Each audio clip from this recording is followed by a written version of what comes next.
kibirku gabaryay ma fiicna haddaad baylihisay reerka afar baa lay baneeyey aroortan sooba guursan iswaal baa daysan weydee adoo wata reerihiinna waraaqdaadii u kaalay wallaahi saakay jarmaaday anaa weelkii xalaaya ileen liifii ma yaallo taydhee waa sii gabaabsi majin baa reerka jooga ayaa wax ku cunayso xuuntan aabbooyaa musawaryaada anuu ma cuntaan aqaana ilmadaniga da'aysa eegga basashayga sii daraysa marwadidu dayay walaalo allow may ahaata saacad aqalku kaa maarmi maayo anoon gardarrada lahaani anaa eedoo dhan qaaday anaa naca soo maraana adoonani ii naxayni awlaaddaadii u kaalay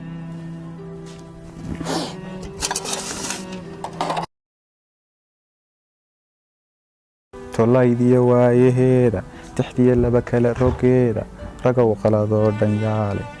markay soo gaadha xaaska sagsaaga adaa ka kowa damacu marra kaama suulo aayadda rabbi waa ku sheegay afarna waa laguu baneeyey laakiin waa haddaad awoodo adoon biilsaasa keeni lerhkiyo biyihii la gooyey iyadu reerkii kabayso mid kale damac maxaad ku keentay markay iyaduna hinaasto diraca u xidhato maqluubka dabeed tibta kugu waxayso dhagxaan kugu soo maqiiqdo gaadhiga dhowr jeex u yeesho guriga rafacday rigaaxdo ku roorsato suuqyadoo dhan